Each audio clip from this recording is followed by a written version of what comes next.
If you've been watching my videos for a while, and more importantly, you've been implementing the advice for the last few months, you should have already been in a deficit for a while. You should be prioritizing your protein, getting your steps in, and lifting weights consistently. You should have been doing it now for a couple of weeks. Well, no, 19 days, nearly 3 weeks. So by now, day 19, you should be at the very least feeling, if not seeing, some pretty significant changes as well. But most guys at this stage, because of the way the male brain is wired, you've had a little bit of a little taste of success, just a little taste. And you might be starting to ask yourself, well, this is great, but why can't I lose the fat from the areas that I actually want to? The belly and the love handles tends to be the two areas for most guys. And that's exactly what we're going to talk about today. So if you haven't already, boys, full screen the video and lock in. Here we go. So a lot of guys feel like if they hammer their abs, doing the 1,000 crunchies, copying Rocky, basically, then the fat from that area is going to poof, just poof, magically vanish. But fat doesn't work like that. We cannot spot reduce body fat. Your body dictates where the fat comes off of. Unfortunately, you can't. And most of it is down to two factors, which we're going to go through today. But the main point is that no amount of crunches or planks or flutter kicks or whatever you want to do or leg raises is going to target the belly fat. Now, that's not to say you shouldn't be doing them, and we'll talk about that towards the end of the video and what you should be doing to target your abs. But your body is always going to pull the fat from where it wants to, not from where you want it to. Did that go red? No, we're still good. Now, the first factor that determines where your fat is pulled from is your genetics. And this is why you can have two guys who are both at 15% body fat but look pretty different. One might hold all of his fat on his legs or his back, so it's not as visible. And so he could be 15% body fat and look 10%. Now, most guys don't have that luxury. Most of us guys, including myself, we tend to hold most of our fat around our midsection. Now, both of these guys could technically be 15%, but they're going to look completely different. Either way you look at it, though, it doesn't really matter. Fat loss is a little bit like peeling an onion. You've got to do it layer by layer, and you've got to do it in order. And unfortunately, that means for most guys, fat is a little bit like draining a bottle of water. If I was to stab, where is it? If I was to stab a hole, imagine this bottle's full, and I stabbed a hole in this bottle here, it would drain from the top all the way down, right? And the last bit to leave the bottle would be this bit here. This is essentially your belly fat. So once you have proof that you're losing the fat, you know you're doing the right thing. You just have to keep going down that road. We talked about this in the past, right? But unfortunately, those last bits, the belly and the love handles, are often the most stubborn. They're the bits that you're going to hold on to. Saying that, as I said, although you can't necessarily target belly fat, there are things that you can do to train the muscles underneath it. So even though strengthening your core, getting strong abs won't burn the belly fat, what it will, in fact, if you do it wrong, it might slow the process down. What it will do is that once you've started to burn the fat off, you'll start to see more definition, and you'll start to see that definition quicker, I should say, and you won't be left with like a flat sort of stomach, if you like, which sounds good on paper, but as soon as you get close to it, you realize that you want more of that 3D look. And then the second factor is your hormones. So we've had a bit of a conversation around hormones the last few weeks, but certain ones like cortisol or testosterone or insulin even, a lot of those are going to dictate where your body stores fat.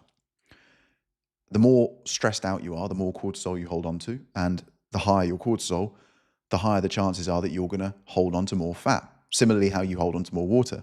And again, this is down to the fact that when your body is stressed out, it assumes you're being chased by a saber-toothed tiger. So it makes every single metabolic process in your body more efficient. Okay? Similarly, when it comes to sleep, if you're sleep deprived, the lower your testosterone is going to be. The lower your testosterone is going to be, the more likely you are to develop the old the old moobies, or the old flabby arms, neither are particularly aspirational for men like us. Now, you can't manage your hormones. We know this, despite what some of the gurus online will tell you. But as we've talked about, if you are serious about losing the stubborn fat, what you can do, what you can focus on is cleaning up your habits. So if you find yourself struggling with stress and sleep, which, most guys do, and in themselves, they create a vicious cycle. Bad night's sleep leads to more stress makes it harder to fall asleep, etc., etc. There's, I would say, 5 high leverage habits that you can implement or remove that are going to have the biggest impact and the most immediate impact, okay? So I'm just going to run through them very quickly. First and foremost, cutting out the caffeine after midday. You have to remember that caffeine is a drug, it's a performance enhancer, it's a supplement, and it has a half-life, like every supplement. And caffeine's half-life is 6 to 8 hours, depending on dosage and your ability to tolerate it. So I have a very low tolerance to caffeine. I don't need much, and it really stimulates me. So for me, the half-life is going to be closer to 8 hours. Now, the half-life is the amount of time that it takes for half of it to leave the system. But that doesn't mean that the other half goes in the next 8 hours. So the next 8 hours, you're then going to lose a quarter, and then an eighth, and so on and so forth. So realistically, if you're having a coffee at 4 p.m., it's still going to be in your system when you wake up the next day, a little bit of it. So you have to be quite careful about how you time your caffeine. You can absolutely have it, and you can use it as a tool, just like almond milk or anything. We can see all these as tools on our tool belt, but you don't want to be abusing it. Now, of course, there's, break glass in emergency circumstances. If you have if your kids kept you up all night and you've had 45 minutes sleep and you've got a big presentation, of course, there's some days where you just got to go, screw it. It's not going to be an optimal day. I've got to break my rules, but it's just a one-off. I'm talking more to the people who are doing this on a chronic basis, right? And the reason for it is that caffeine, essentially, the role it plays, the job it has, is to block the production of melatonin, which is your sleep hormone. And that's why you'll find yourself wired in the evenings if you've had too much caffeine. So that's number 1.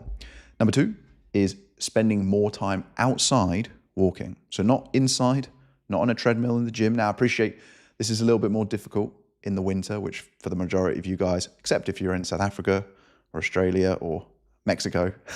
Actually, I don't even know. Is it Mexico's kind of right there, right? Is it summer or winter in Mexico?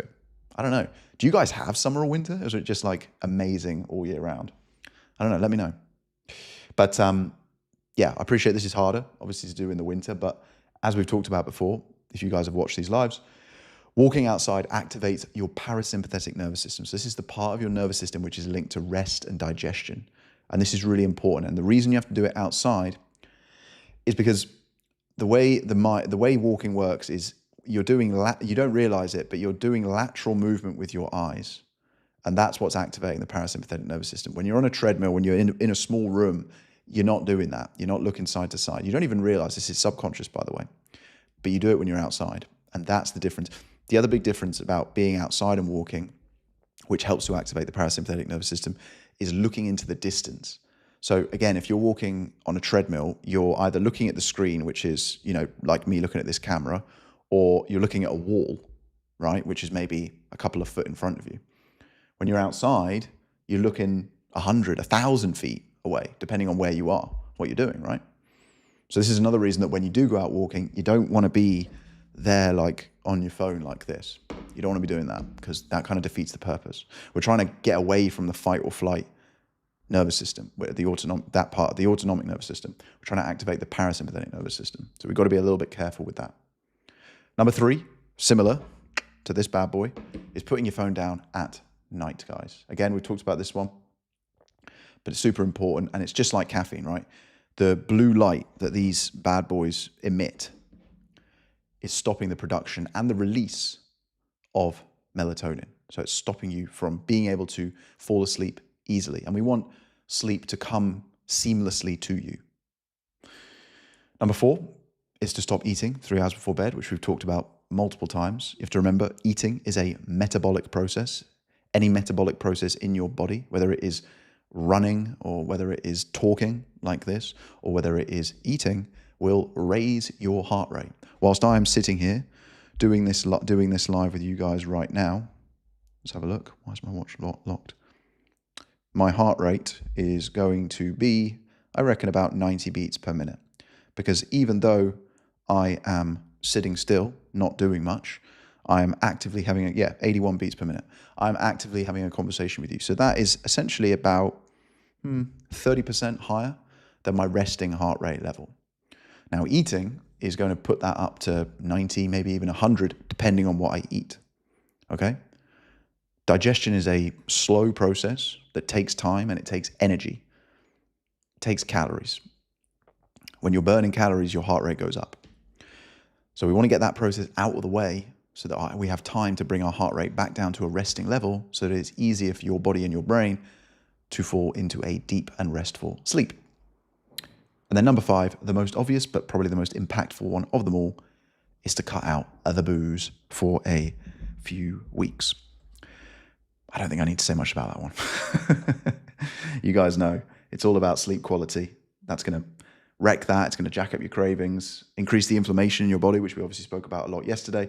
And worst of all, it completely destroys your motivation to do hard things. So then everything starts to feel like a bit of a drag. So the key takeaway here, guys, is you cannot manage your hormones, but you can manage your habits. If you focus on cleaning those up, then things start to get a little bit better. So that's what to do if you're not necessarily already doing it. But what if you are losing fat? What if you're already doing everything right? What if the scales are coming down but the belly isn't shrinking? Well, the bad news is you just need to be a little bit more patient, guys. As we've said, fat loss never happens in a straight line. The first challenge, we talked about this the other day, is to build the physical habits. Is either to cut out the bad ones or introduce the good ones. Is to go to the gym, get your steps in, track your food, start going to bed on time, turn your screens off, start to build that routine, build some structure into your day. The second challenge is entirely the mental one. It's being consistent enough to get the results. And that's what you need. This is what holds most of the guys back, right? It's not knowing what to do. It's not doing it for long enough. But again, this is why data is so important. It removes all the emotion from the equation, holds you accountable, and it makes it so much easier for you to stay consistent because it makes it make sense.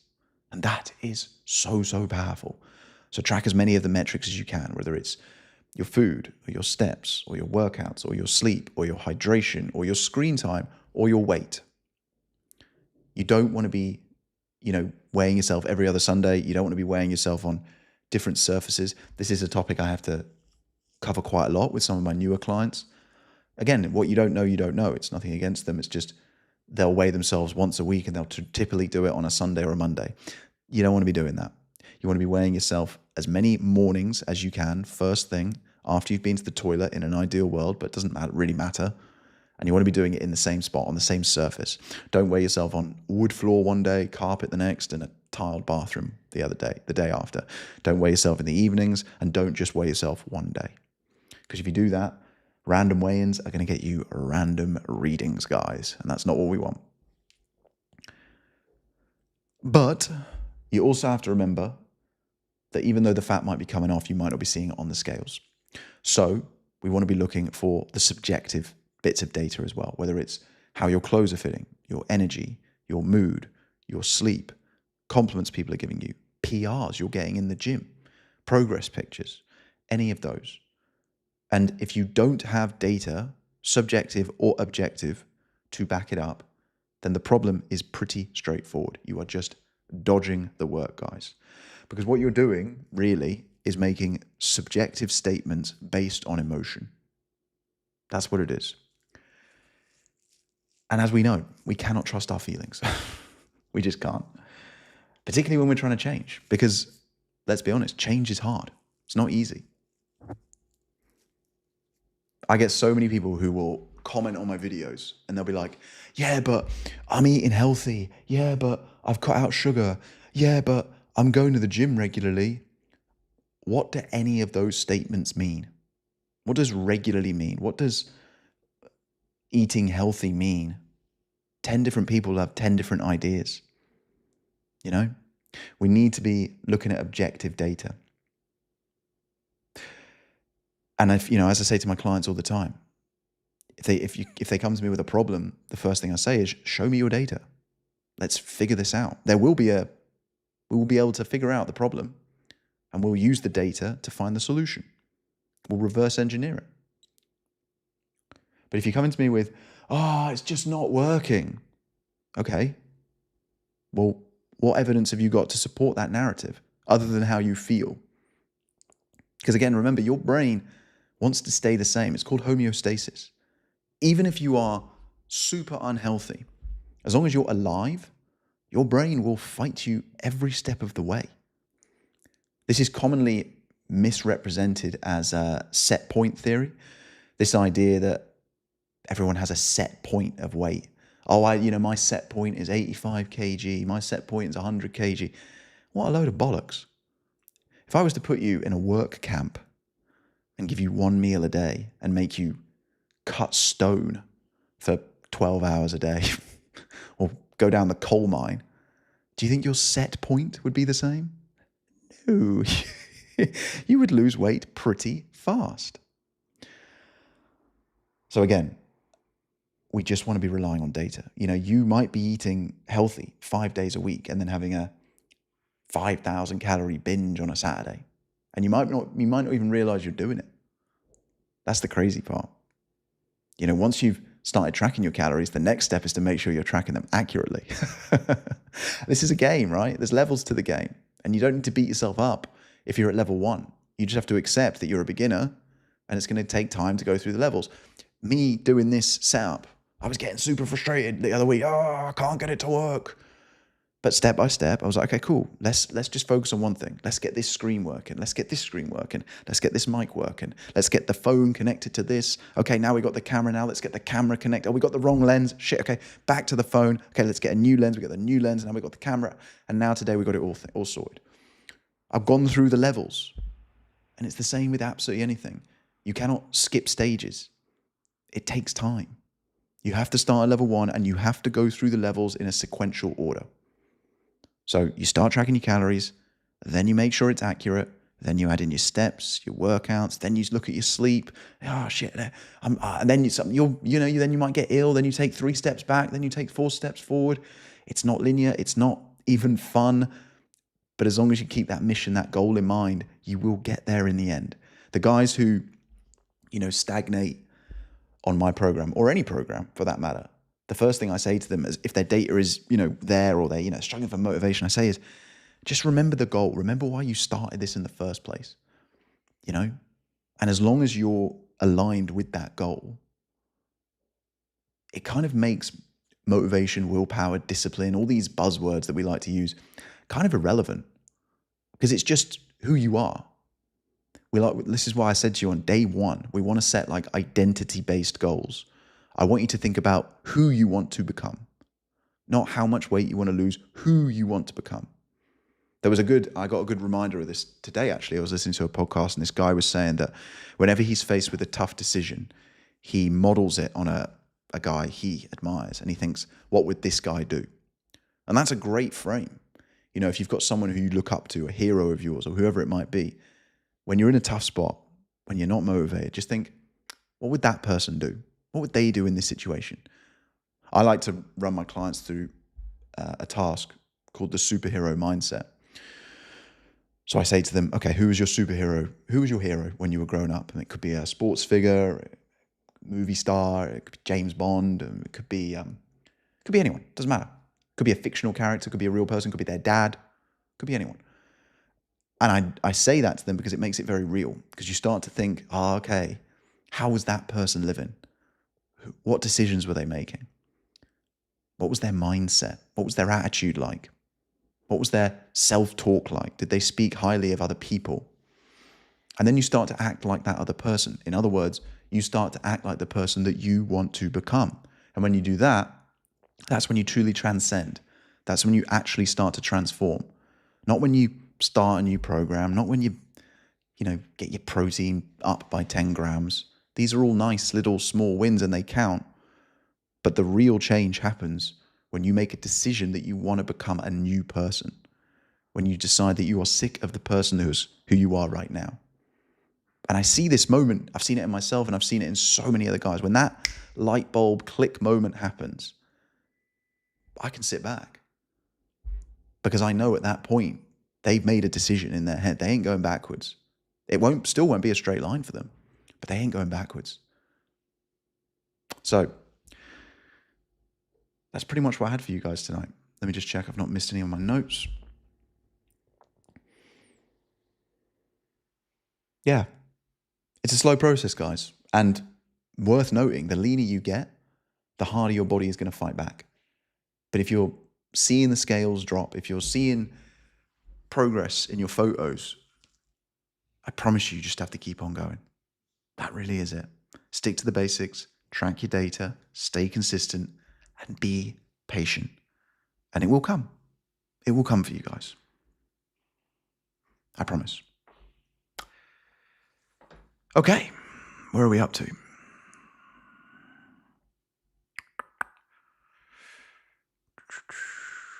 After my stroke, my left arm hasn't been able to hold much weight. Do you know of any exercises that would be full body workouts that I could attempt? My OT has me doing kettlebell swings right now. My man, I would love to help you and I will happily go away and have a little look into this for you. But that's very specialized, as I'm sure you can appreciate. And I don't want to give you bad advice. But I will have a look for you and I will have a think. I'll add that to my list for tomorrow. Bogdan's in the house. Greetings from Romania. Awesome to have you here, brother. What's good? Greg's in the house. It's winter in Mexico. Cool. But it's a mild winter in the area where I live. Awesome. Matthew's here. I think we hit all 6 continents tonight, guys. How cool is that? We got north, we got south. I'm Guillermo, I'm counting Mexico as South America today. We got Sydney, we got Australia in the house. We got anyone from Asia? I don't know. Greetings from Pakistan. Look at that. Bosh. 6 continents, boys. Let's go. I'll take that as a win for a Monday. That's pretty cool. Keeping a training journal has been a game changer, 100%. Keeps me focused and recognize small victories I didn't realize. 100%. I had this not long ago myself, man. Literally, I've been training. This is my 20th year. What year is it? 2026. Yeah, I started training when I was 18 in 2006. Wait, hold on a second. Yeah, Jesus. Oh my God, that makes me feel old. But I mean, I was doing loads of mistakes and I wasn't progressively overloading. I certainly wasn't tracking. I was doing arms like 5 days a week, no legs. You know, all the classic lad mistakes that you make at that age. And, but yeah. And it was crazy that recently I was like, I'm not making any progress. I'm not making any progress. And I looked at my data. I looked at my own data. And I'd gotten 30% stronger in a 3-month period. And I was like, yeah, go me. So yes, 100%. Your big brands of yogurt aren't available here in Tbilisi. Yeah, 100%. You're going to get some communist yogurt, man. Best decision and the only one. Keep looking forward, 100%. I look at fat loss like sand in an hourglass. Yep, 100%. Slowly, 1 grain of sand at a time. Love it. Thank you. I'm in Ireland, by the way. Awesome. You're global.